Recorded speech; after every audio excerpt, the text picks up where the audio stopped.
people who own businesses have a little bit of a higher duty almost to really be thoughtful about their planning and make sure that they're engaging with qualified counsel who can help them walk through those decisions and make sure they've got something in place.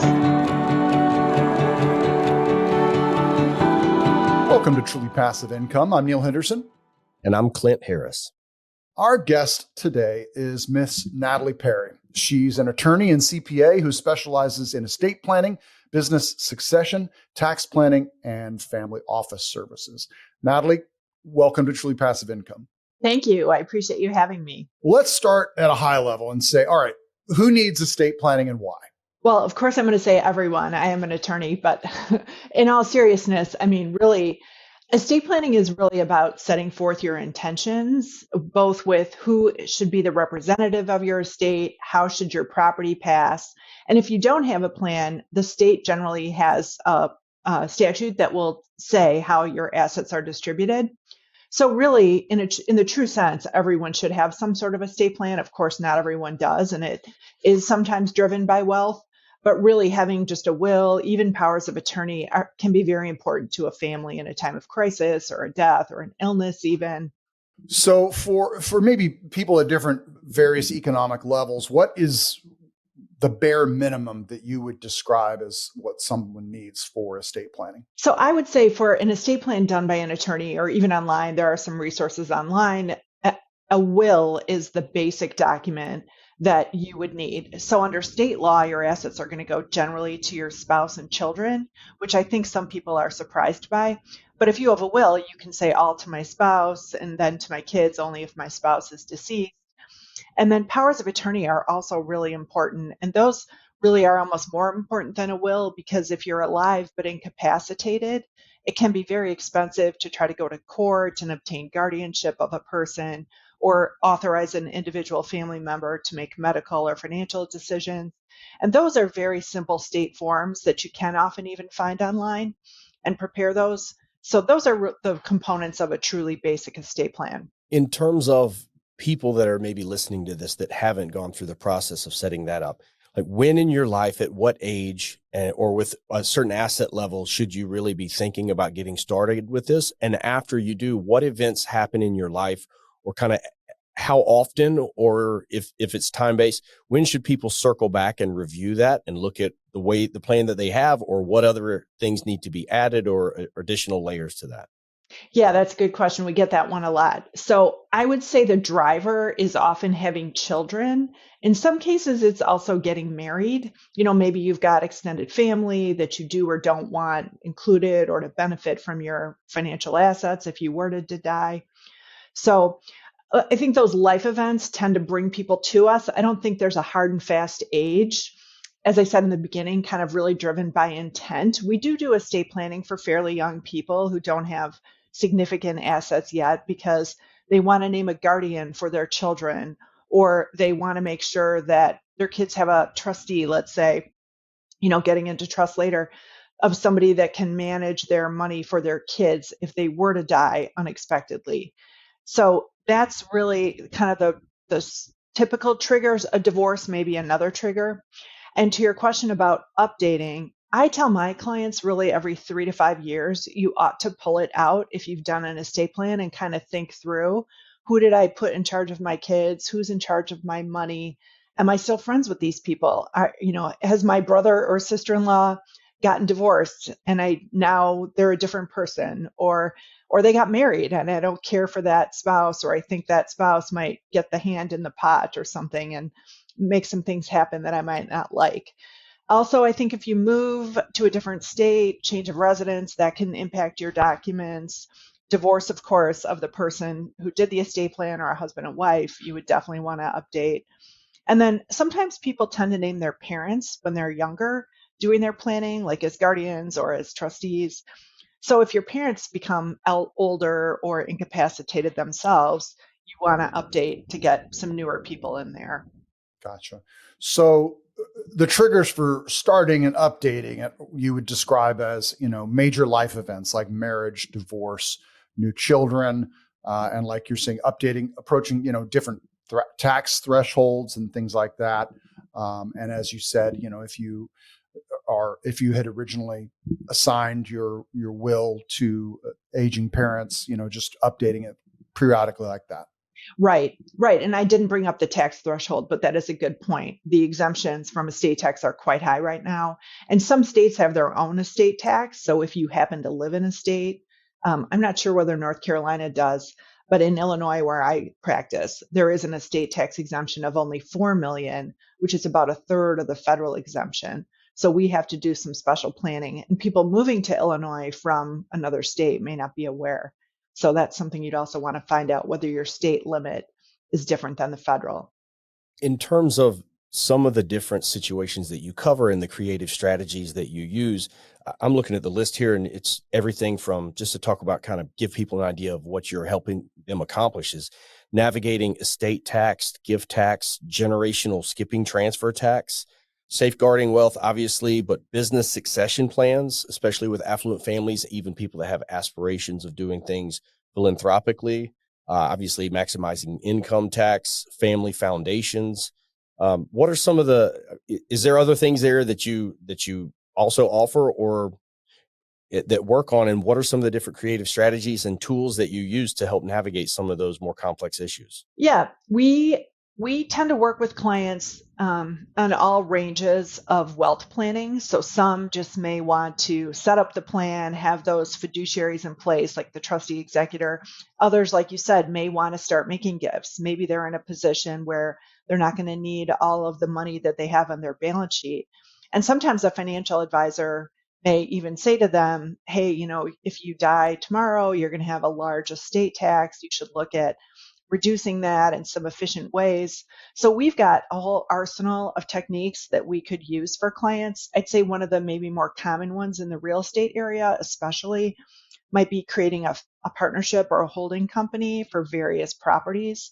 So if they've got a number of pieces of real estate that are investment properties, we might put them in an LLC, maybe multiple LLCs with a holding company at the top, and then have the client make gifts of that holding company interest. So say they set it up 50-50, husband and wife, and then maybe we're going to reduce their interest either on a yearly basis or make a bigger gift in a given year. So we take them from 50% down to 25%, for example, and we would get an appraisal and we would take a discount on that interest. So the IRS generally allows us to take some kind of minority interest or lack of marketability discount on that type of gift.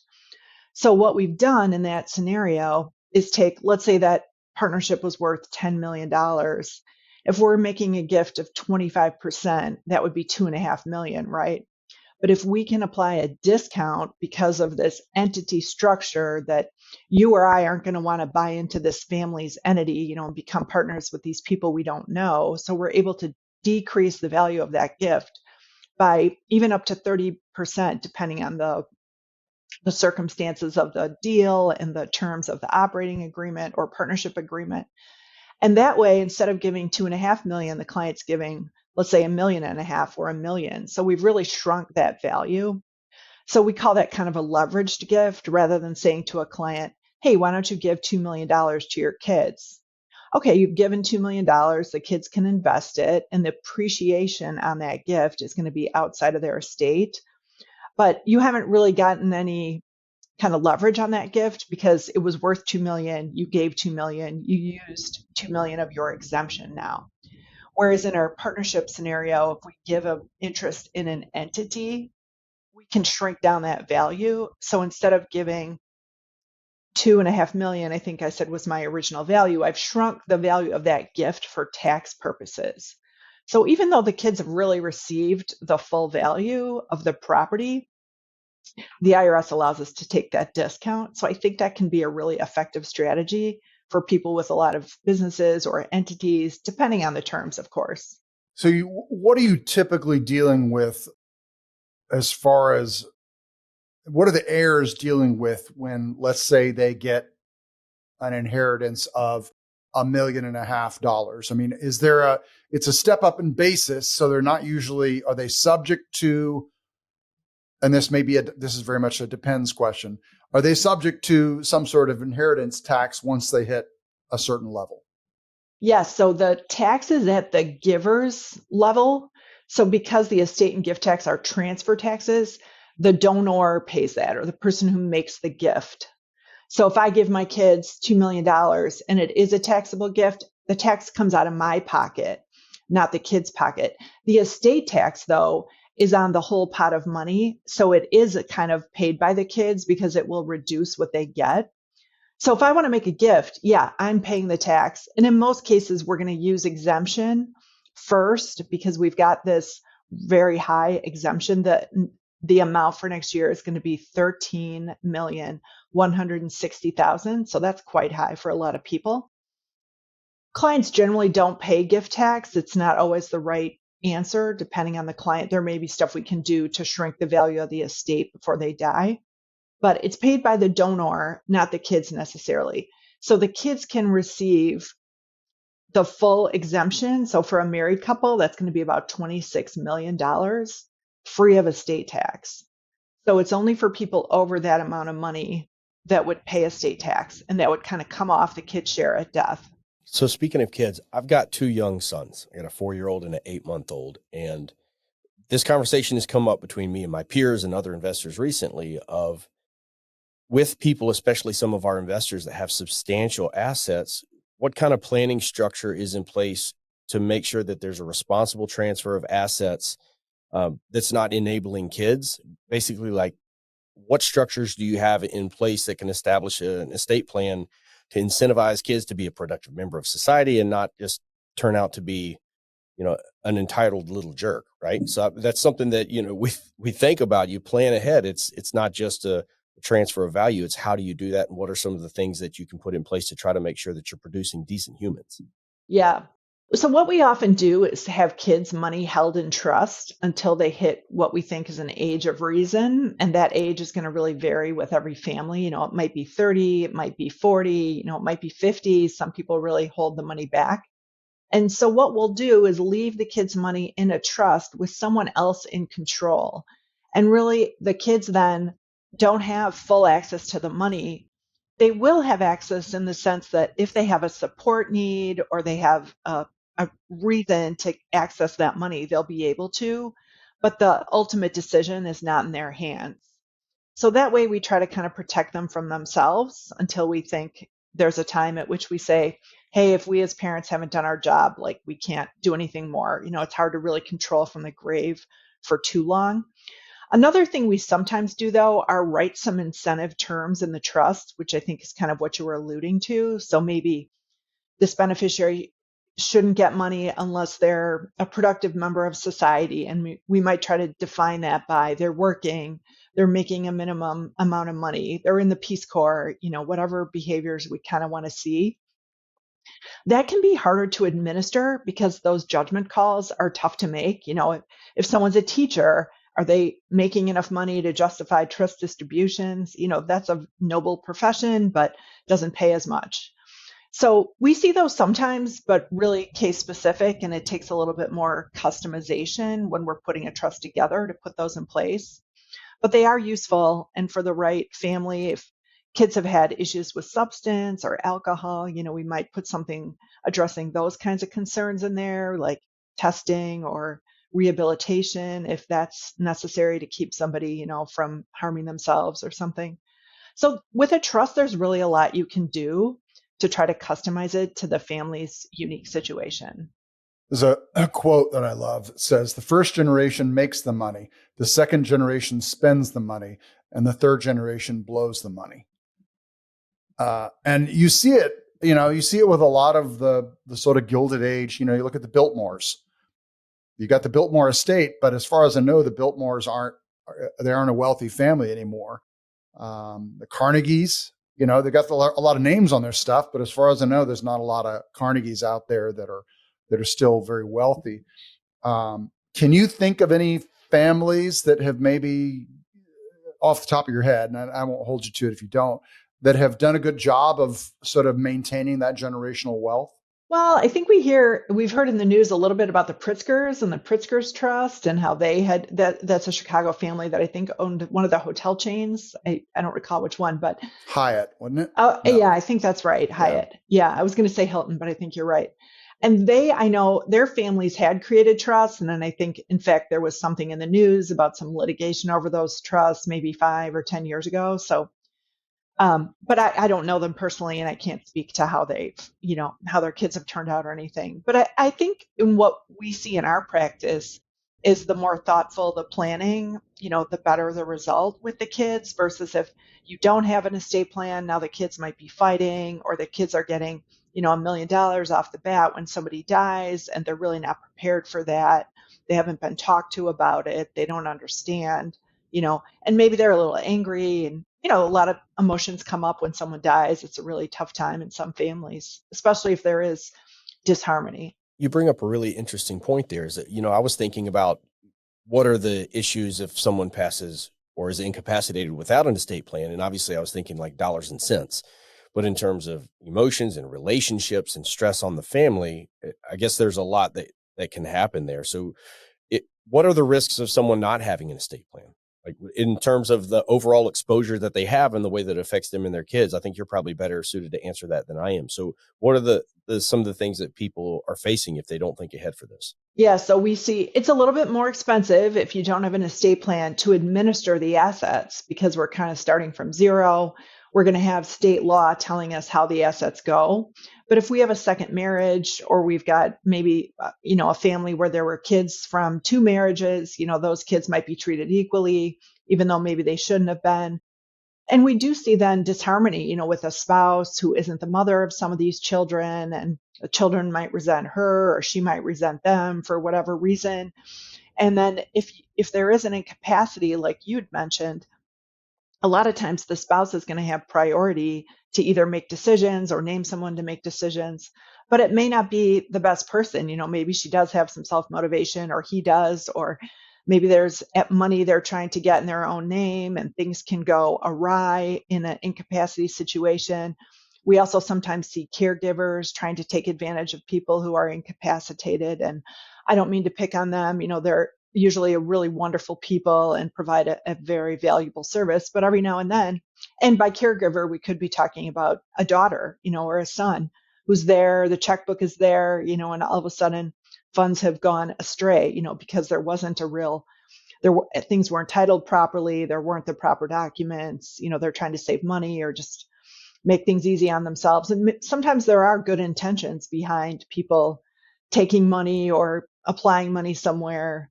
So it's just more complicated and I think more expensive. And you can end up in court a lot more frequently than you would find with a well thought out estate plan. And I think if we do get to court, the judges like to see, a trust, a will, saying who gets what. And when there isn't those documents to guide the court, the court has to kind of interpret what they might have wanted, take testimony, and all that can really increase the cost.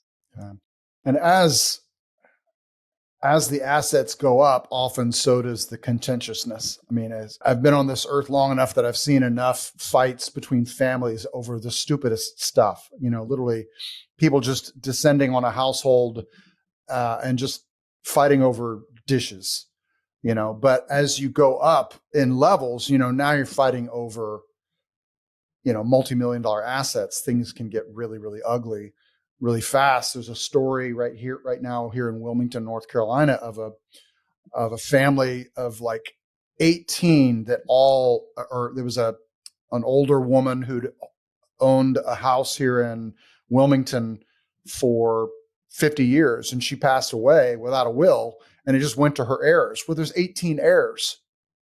And how do you unwind that? And there's just it's just when people all have different motivations. They all have different financial situations and it just gets very ugly very fast. Right. We see a lot of disputes in those situations. Yeah. That brought up the bigger point of there's a whole portfolio of properties across Wilmington that are split up between a dozen or more heirs that no one can ever agree on anything. And different investors are trying to buy out different pieces of it. But the end result is typically the properties continue to deteriorate until they get to the point of they're not paying taxes, and eventually they go away and they get sold at auction. So it's created, I've been listening to that as well, Neil. It's creating a very unique situation, but it's not always life or death events as well as incapacitation. You also work with business succession plans and things of that nature, right? So that's something that maybe, you know, I could certainly see in that situation. If you die without a plan in place, it could cause the business to break up or fall apart. So talk to me a little bit about that, like the typical client, what they're trying to accomplish, and how that process works. Right. So in the business succession context, one thing I think people don't always think about is that their spouse may not be the best person to continue running the business, you know, for a variety of reasons, regardless of any self-interest or anything we were talking about a minute ago. They just may not have the skills or the acumen to know to make the right decisions and keep things going. And sometimes the business will have goodwill. So we may want a manager or a key executive, you know, to step in instead of the spouse. So we would need to address that in an estate plan so that under state law, the spouse doesn't come in and be able to make the decisions. We may want to appoint a separate person to keep running that business if there is an incapacity. And if somebody does pass away, we want to preserve that value of that business. To your point, you know, we don't want a fire sale, or we don't want everything to just go down in value during the administration process because we don't have somebody capable in charge of keeping that business going. So there are extra decisions to be made there. We may be dealing with a certain type of business like an S corp, you know, or if we're going to leave that to a trust, we have to make a special election and be mindful of the S corp rules in the administration. So people who own businesses, I think, have a little bit of a higher duty almost to really be thoughtful about their planning and make sure that they're engaging with qualified counsel who can help them walk through those decisions and make sure they've got something in place. And those powers of attorney that I mentioned earlier, even those are really important because if you become incapacitated, you really need somebody to quickly kind of step in. And if you have to go to court and pursue guardianship, you know, it can take a few months to even get a court date post-COVID. I think a lot of the courts are backed up. So it's extra important to be addressing both the tax and then the succession issues. What does a typical starting estate plan, let's say a step above a will, but like getting into a trust, like what is that typically going to cost an individual? I'd say for a married couple, anywhere from maybe 4,000 to like 6 or 7, depending on the complexity, the attorney doing it, kind of the complexity involved. So I think it really varies. I'm in Illinois. We might be a little bit more expensive, but generally, I think that's probably about right. And we're going to do wills for each. And I was talking about a married couple. Wills, trusts, powers of attorney for each of them. We're going to work with them on asset titling. We want to make sure that we don't have joint accounts with your sister-in-law or joint accounts with your partner that's not titled in the business or something like that. You know, sometimes that asset titling is a critical piece of it too, because if things are joint or someone's named a beneficiary on an account, you know, that can go to that person regardless of what the estate plan says. So we're really going to drill down and also get into that, which can add a little bit of time. Maybe transfer their real estate to their trust if they're going to do that, because we also want to avoid probate. That's kind of a, you know, a buzzword in estate planning. A lot of people want to avoid probate. They don't want the court involved in administering their assets. It's not terrible in most states, but the fee can be more if we have to go to court, and it's smoother and quicker if we don't have to go that route. I got a multiple part question here. Like, do you guys have a minimum in terms of net worth for the individuals that you work with? And then on top of that, what's the average size of estate that you're working on? And then just over the long term, like if somebody comes to you, say they have a life event that just happened or they have one that's coming down the road, how much time is it going to take them to work with you guys to just kind of get organized and put everything in place? Is that weeks or months, or how does that typically work? Okay, yeah. So on the minimum, I'd say, so I'm a little bit more senior. You know, I've been doing this for 25 years, and I tend to work with clients with 10 million and up. And we have some younger lawyers at our firm that handle the smaller stuff that are a little bit less expensive. So on the timing, I would say it could take a month, you know, all in to do the planning, but it tends to take longer, partly because these are big decisions. people want a little bit of time to think it through, talk to their spouse, maybe talk to the people that they're going to name sometimes. So I'd say the average time maybe is like 6 weeks to 2 to 3 months, kind of depending on the client. But certainly it doesn't have to take that long. If somebody's got a trip planned or a surgery, we might really accelerate the process. And I forgot your last question. I'm sorry. No, you answered it already. That's pretty good. So let's talk. One of the things that I know you guys help with is like generation skipping transfers. So that was pretty interesting to me. And it makes sense, right? If you've got grandparents that are more interested in skipping over their kids, maybe they don't need it or don't deserve it or whatever, and they would want it to go to the grandkids. How does that work that you keep the parents from keeping their hands off of it? And then that got me thinking about long-term vision and like, what are some of the plans that you've seen with, like, how long are people planning ahead? Are people planning multiple generations ahead and putting money into a trust that's going to continue to pay out interest for multiple generations in the future, but is still retaining enough that it's increasing in value? How forward thinking are some of the clients that you have? Yeah, I think it really varies with the net worth. I think personally, when we talked about the incentive trust and kind of those kinds of provisions, people are really thinking about their kids and their grandkids and then maybe the grandparents, but it's hard to plan for the kids you haven't met or probably won't meet. So if we look at just the average of 25 years, it's probably 3 generations that we're really mostly honed in on. But some people with the higher net worth, those trusts will stay in place a long time. We're administering some trusts from the 70s and 80s that are still in place that either people haven't died or now there's multiple trusts because there's grandchildren, maybe great grandchildren. So it's when we're meeting with the client, we're probably talking mostly about their kids and their grandkids. That's about as far out as we're going to go. And we may even provide that the trust can terminate, when the youngest person now hits age 25, because we can't keep the money locked up forever. But that's really going to vary by the matter that we're working on. And then keeping the parents, I think you said, hands off of it. Generation planning is generally done so if I'm the grandparent, I'm going to leave money in trust for my kids and their kids. So my kids can use that money in most cases, but they aren't going to, and we're going to educate the family on, from a tax perspective, it's the best planning for you to leave that money sit there, use it if you absolutely need it, but really rely on your own assets, or your parents probably left you other money too. And then that generation skipping pot of money can go directly to those grandkids without another estate tax.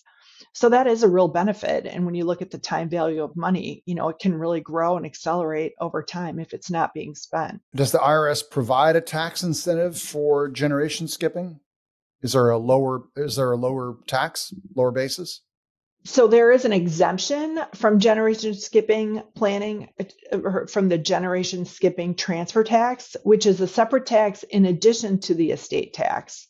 So it's the same concept, meaning that you have the also $13 million exemption from the GST tax, we call it.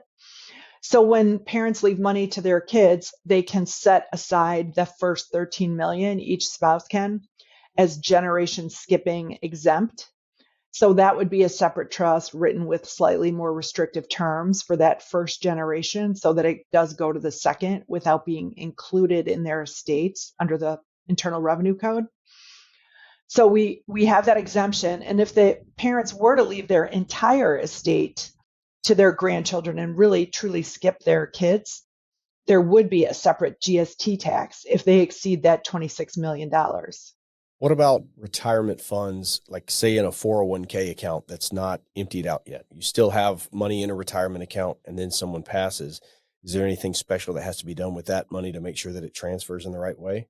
Yes. So generally with those, it depends on the client. We're going to leave that to the spouse and then to the kids. And we may not use a trust for those assets unless the kids are minors, because under the new Secure Act, that money has to come out within 10 years.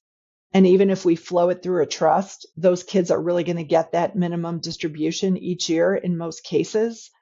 So it doesn't always benefit the client to leave that money in a trust. And it's subject to income tax as it comes out. So usually it's a little bit less of a dollar. Also, those accounts tend to have lower balances than their more accumulated assets. So oftentimes it's a little simplistic answer. It's really going to vary by client, but we will tend to just leave those outright to the kids or grandkids unless we've got a substance issue or a asset protection issue where we don't want money in the hands of that child.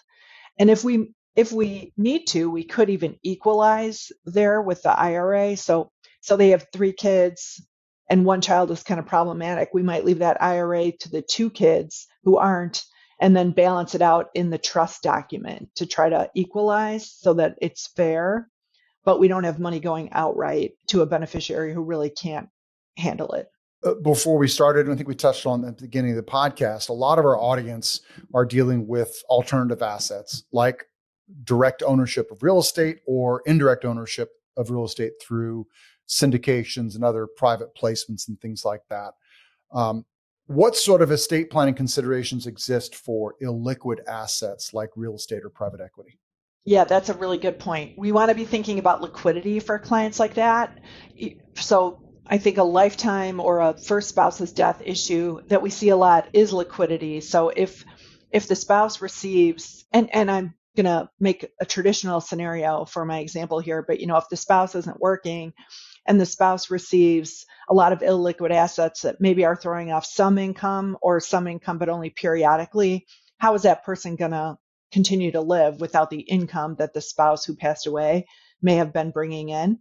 So there, maybe we want some life insurance or some type of insurance, that could help offset that liquidity depending on health concerns or, how expensive that would be. But that might be one way we deal with it. Maybe there's a loan we can put in place to that spouse. If there's some liquidity we can generate either through like a mortgage or something like that. But we would definitely want to make sure there was funds also to pay expenses. So if our real estate investor dies and now we've got taxes maybe or income taxes or estate administration expenses, how are we going to pay those? So we would definitely want to be thinking about that. And probably before the person dies, we want to have a plan for some liquidity to be in place. And maybe there's a way they can liquidate some of their interest on death. We'd want to look at those agreements. What if there is an emergency where somebody really needs some money? What if there's small children, that we need to pay college for, something like that? So I'd say that's one thing. And then also probably knowing what those agreements say, the partnership agreements or whatever the agreements are that the person has signed on to, what happens when that person dies? It could be that that person gets bought out. There's a formula in the agreements that says you get this much over 5 years or whatever the formula might be. And so we would want to know that so that we can plan for that to happen as well. Outside of the financials, like I mentioned, I've got 2 young boys. Talk to me about if you pass, let's say my wife and I were incapacitated or pass, what are some of the thoughts that we need to have about making sure our kids are taken care of and going to the right family member and things of that nature? You would want to name a guardian for your children. So you'd want to have wills that make sure that you name a guardian for the kids and maybe a couple of them in case one can't act. I would say that'd be the most important thing. And then probably also planning for incapacity, just in case you were alive, but you couldn't work or whatever, it was. Is there a plan in place for that as well? Who would take care of the kids or who would take care of you?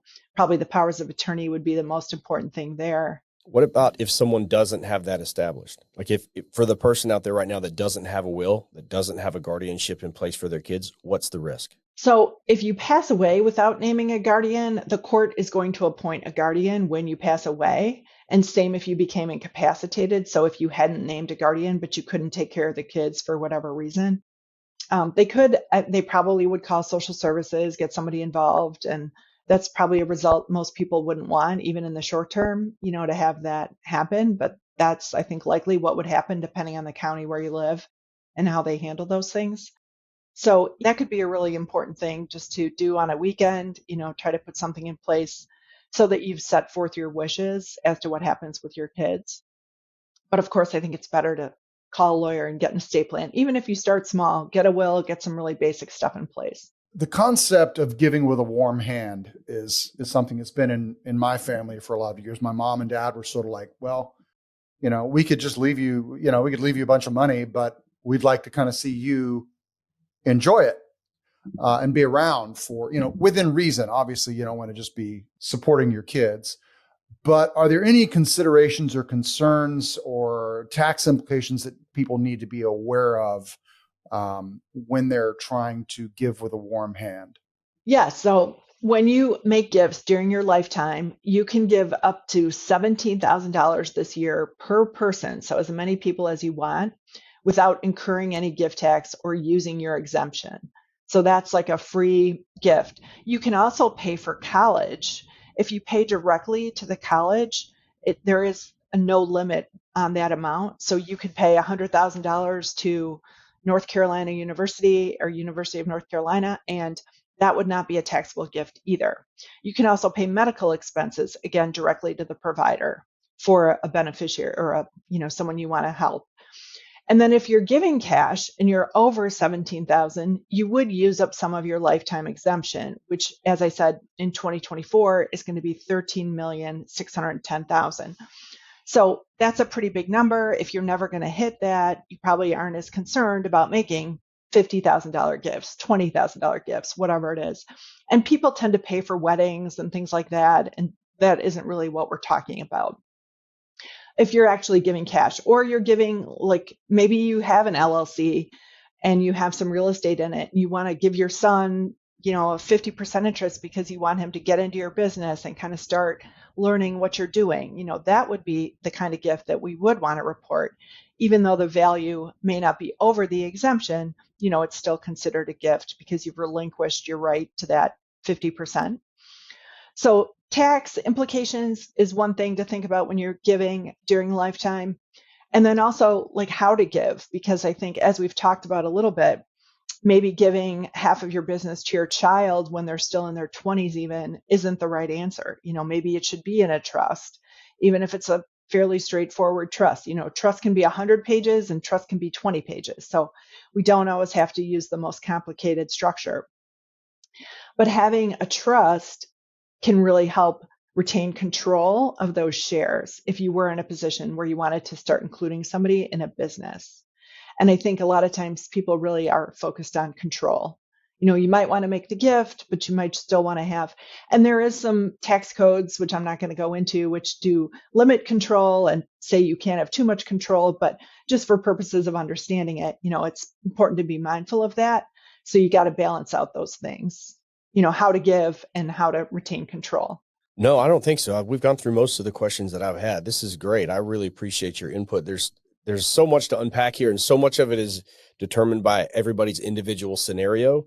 I certainly see the benefit of having someone that you can go to and just like lay it on the table. Like, here's everything we're dealing with. Here's what we've got going on, because it's going to take some pretty complex analysis and creative thinking to navigate some of those issues. So, and no, I'd love to be a fly on the wall and listen to some of the conversations that you have with your more successful clients. But yeah, it's obviously something that's very personal, and obviously I think it can be complicated, but it can also be pretty simple for the right person that knows what they're doing. So I appreciate your willingness to share. I've got one more question, and it comes from this quote. It says, estate planning is about more than just reducing your taxes. It's about caring for your family and causes. And we've talked an awful lot about caring for your family on this episode, but I'm curious of the different ways that you've seen clients take care of the causes that they care about.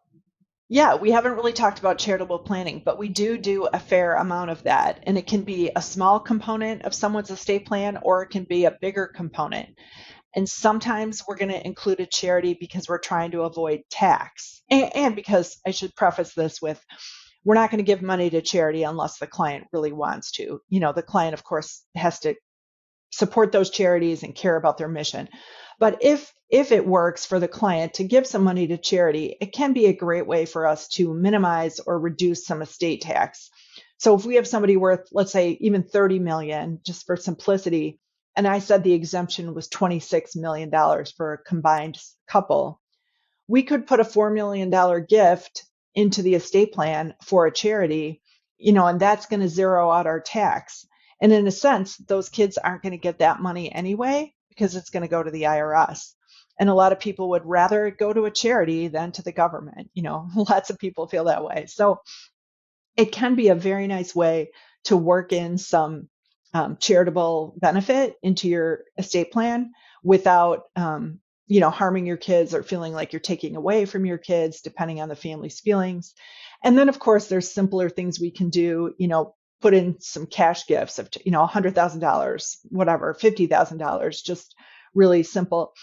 And we like to include those gifts in retirement plan beneficiary designation. So as Clint had mentioned, if I do have an IRA, say it's got $1 million balance, and I am charitable, if my kids are only going to get 600,000 of that IRA because of the income tax impact, maybe I want to give some percent of that IRA to a charity right when I die, because the charity is going to get the full amount, no tax to the charity, no income tax, I should say, and no estate tax, and my kids would only get 60%. So if I am charitable, it's a nice way to use up that IRA money without having your kids take the income tax haircut. So we see that. And then we see some more sophisticated planning like a charitable lead or charitable remainder trust. Those are sometimes popular, where we can set aside a fixed amount for charity. There's an annuity paid either during lifetime or during the term of the trust, or at the end of the trust if the charity got the money first. And that can still benefit the family, but ultimately provide a charitable gift. Those work in opposite ways, so I'm not explaining it very clearly, but there is this concept of a charitable trust with still some benefit to your family, which can be appealing to clients because you get a charitable deduction, but you can still benefit your kids. And then there are some annuities, private annuities or charitable annuities people can set up where they put a fixed amount of money aside for a charity, and then that can pay back to the individual for some time period. So there's the really complex and there's the really easy. I'd also want to touch on private foundations. Some clients really like those, especially the higher net worth. Although since the onset of the donor advised fund, we don't see as many private foundations as we used to, because people can leave the money to this family donor advised fund that they control the gifts from, but they don't have the administrative costs of running a foundation, which is really like a small business. Well, listen, it is up to people how they want to will their money to charity and all that. But I'll just kind of point out that, listen, Uncle Sam is a pretty needy charity as well these days, so yeah, depending on your politics. Yes, exactly. Well, listen, Natalie Perry, this has been so great. We really have learned a lot, and I hope our audience has as well. If our audience wants to reach out to you and find out more about what you're about, what would be the best way for them to do that? Yeah, you can reach out to me on LinkedIn. I'm on LinkedIn, Natalie Perry. And you can also check out our website, which is harrisonllp.com. That's our firm name. And my email address is on there. If you want to look me up and send me a question, I'd be happy to help or try to answer any questions. And yeah, thank you. I appreciate the opportunity to talk about this stuff. I love it. It's fascinating and it's fun to help clients, but still engage in the tax planning. It's a really interesting area of practice. Well, thanks again for your time, Natalie. That's great. Thanks so much, Natalie. Thank you. Yep. Really appreciate it. Have a great day. You too. Thank you so much for listening and watching the Truly Passive Income podcast. If you liked the show, if you think it would be useful for someone else, the greatest compliment that you could give us would be to share the episode. Leave a comment down below or leave us an honest review. If you have any questions, don't hesitate to let us know down below. And remember, with truly passive income comes freedom of time, place, and the freedom to pursue your higher purpose.